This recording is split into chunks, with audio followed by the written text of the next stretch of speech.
We're both big fans of our next guest, our beat writer for NBC Sports. You can check her out at Jennifer Lee Chan on Twitter. I'm looking at the bio. I always want to look at the bio when we welcome in new to us guests. 49ers beat writer for at NBCS 49ers. Okay. So far, so good. Proud USC alum. We may need to ask her about what's going on in the Pac-12. It's also why we had her on when Jason's not here, because, UCLA boy would have been a little upset. Mm-hmm. Pilates instructor. Wow, that's cool. She's well-rounded. That's awesome. And probably healthier than I am. Good for her. Not saying much, but not saying much at all. And then retired professional wrestler. That is fantastic. Joining us right now on Sactown Sports, the home of your San Francisco 49ers. Remember that this year from NBC Sports, Jennifer Lee Chan. Jennifer, it's Dave, it's Jace, it's Jay Mars. Good morning. Good morning. How are you guys doing? Good. Going down the bio. Just I stopped on the retired professional wrestler. I'm sorry. It got me. I was not aware of that about you, and I apologize for not having read your bio before. All good. Yeah, it's kind of a conversation starter. I retired about, I would say, 11 years ago. Concussion got me, so I was like, yeah, I think I'm good. I'm tapping out here. But yeah, it was a fun little venture into sports entertainment. I was a wrestling guy when I was a kid, and then I got out of it. Wrestling is so much bigger now, it seems, than it was when I was growing up. No matter what I would, anyone could ever say about the sport, I've always said wrestlers have to be not just in the most ridiculous shape, but the hand-eye coordination, movement, and just danger that comes with a sport that, has a script or two to it. People forget. I'm sure you're very familiar with all that and the crazy shape you all had to be in to do that. Yeah, it's you have to be incredibly, and I'm not saying this just about myself, but like you watch the guys that do it, they're incredibly athletic. So not only is it, high risk because, you're falling from however high in the air to the ground or wherever you are, but to be able to coordinate it, it's kind of like a dance with whoever you're in the ring with. So it takes a little bit of athleticism in it, but it's definitely fun. One last thing, and I'm done with it. I just want to know, was the concussion, was that like off some crazy move off the top rope? Did somebody miss something and accidentally slam you somewhere? Like, what did that come from? Actually, where a lot of injuries happen is when you're kind of half going through stuff. You can either, when you're practicing, you have to either walk through or go full speed. Half speed is where things like momentum isn't going with you. So it happened during a practice and knocked heads with a girl and went on and did finish that kind of season and then called it a career. Yeah. All right, good. We're off to the races. Jay, ask a Niner question. Right. I could do this all day. Jennifer Lee Chan joining us from the Folsom Lake Honda hotline. Folsom Lake Honda, your one-stop Honda shop. Jennifer, Kyle mentioned in his presser the other day that he has no more concerns about Brock Purdy's elbow. We've been kind of wondering this all morning. Do you think we'll see Brock get any snaps in any of the preseason games this year? I doubt it unless he's in for maybe a series, but I just don't think they're going to risk it at all because, what happens in preseason games, you got guys that, maybe are trying to make a name for themselves, stand out, and I just don't think they want to risk that with him, with a guy that's coming back. But if he does, it maybe would be for a series or two.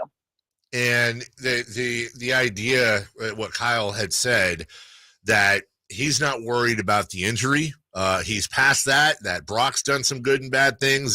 All the quarterbacks have done some good and bad things so far this training camp, but he's not worried about the injury. And Brock, he said, knows what he's doing. Do you buy that? Do you really think that's out of Coach Shanahan's head? No, I do. Both Kyle Shanahan and John Lynch have been as honest as they can be with the media since they've gotten here. And honestly, I think that Brock Purdy looks like Brock Purdy. I don't think there's been a little rust, but he hadn't practiced with all 11 for about 180 days. So coming back into it, maybe it didn't look as great, but his arm strength looks good. He did some go balls that were 45, 50 yards down the field. So he's got his strength back. He's, said he's going through some usual soreness that anybody would go through coming back. They're ramping him up accordingly, and I think he's going to be good to go. Jennifer Lee Chan joining us. I'm glad you mentioned the go ball routes because Brandon Aiyuk was talking about how he can't wait to run more go ball routes. I don't know if he mentioned that with specifically Purdy, but he said that is something he wants to see more of. We've heard a lot about Brandon Aiyuk coming out of camp. Are you buying the hype that this is going to be the breakout year for Brandon? Absolutely. It's a contract year for him, so that even makes it makes the odds of it being a big year even bigger. And he's just taken a really, really fine-tooth comb and gotten better at his route running. He is a complete professional. You can see it on the field. He's dialed in, and he has been catching everything that has been thrown at him. And the interesting thing when he spoke to the media last week was that he said, those plays, the go ball route in 3 different games that didn't go his way last year really are eating at him. And so he wants to prove that he can do it. And I think he's going to this season. He's looked really good. Not only did he work on his upper body strength, but he really worked on his conditioning. So now he doesn't have to think about running on the field. He's just worried about all the little details, like being able to be where he's needed on the field at the right time and making those huge plays.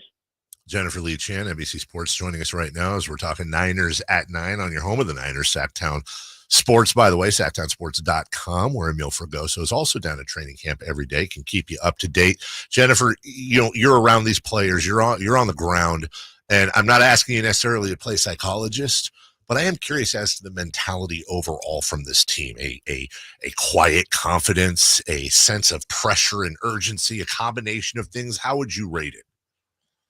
One thing that Kyle Shanahan has said since he got into the building is that, you don't want the highs to be too high, lows to be too low. You want guys to be the same every single day.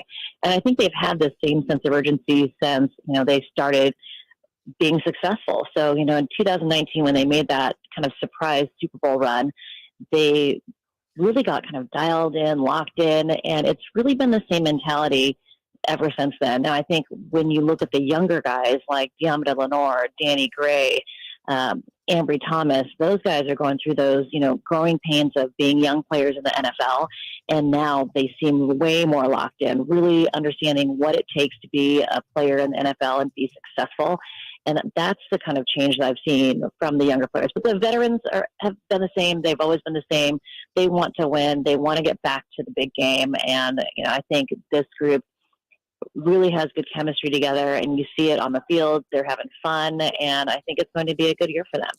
Jennifer, it was obviously unfortunate to lose D'Amico Ryans to the head coaching job in Houston, but I feel like the 49ers, if you were going to replace D'Amico Ryans, Steve Wilks is quite the replacement there. Talk about his impact on the defensive side of the ball so far in camp. And he has been really hands-on with all the secondary. He's been seeing, making runs at Tarvarius Mooney-Ward, at Deommodore Lenoir, while they're backpedaling, making sure that their hips are in the right spot so they're getting better coverage.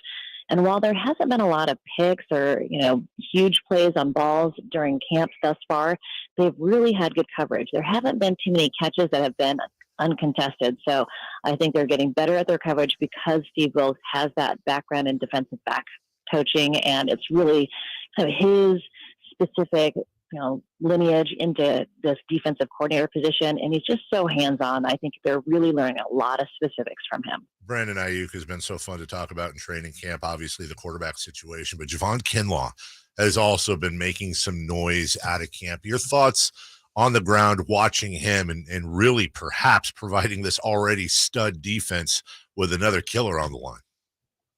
Yeah, he has looked really good. I think the best camp he's had thus far. And, it's been unfortunate for him to deal with so many injuries since he's gotten to the 49ers, since he's entered the NFL. But he really is happier. You can see it on the field. He looks leaner. I mean, this is a massive guy. And the fact that he's still got better mobility. You look at, I was looking at him versus Javon Hargrave. Now, Javon Hargrave is obviously going to have a good year with the Niners, but he's got shorter legs, longer torso, so it's easier for him to get leverage. Javon Kinlaw, longer legs, a little bit shorter torso, so it takes a lot more on his body and on his knees to get lower leverage, and he's really been working on that. And his mobility now looks so much better with his knees being healthy, being able to get lower, and still being able to get around and into the pocket. So, yeah, it's exciting to see a guy who's been struggling with his health for so long to really be happy and healthy and, to show what he can do on the field. Jennifer Lee Chan, NBC Sports, joining us. Speaking of that defensive line, obviously Nick Bosa has one side of that line locked up when he signs that new contract. Do you expect Drake Jackson's going to have that other defensive end job locked up? If he doesn't, there's guys that he can rotate in and out with, but I think they do see a lot of potential with him, and he's really worked hard. Another guy who is young, who didn't realize what it would take to be a professional in the NFL, put on some weight, still has his mobility because he's incredibly athletic. So the fact that he's still able to get around the edge and have I think he put on like 13 pounds. So to have that extra weight, which is giving him strength, I think it's going to be a good year for him too. At least potentially a good year for Drake Jackson.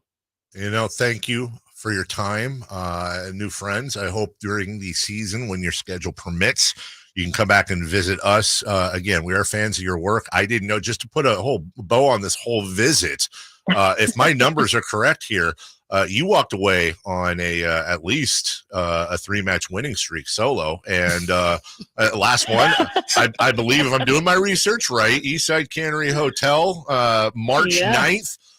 Taking out Thug in 2 minutes and 19 seconds. Listen, you walk away on top. Congratulations. Thank you. All right, Jennifer, thank you so much for joining us. Take care. Thanks. You guys have a good day. Bye-bye. Bye. It was awesome, man. She took out Thug in 2:19, defeated Destamina in 6:45, and had beaten what was this other one here? She had a 3-match streak going, and then just walked away on top. For her.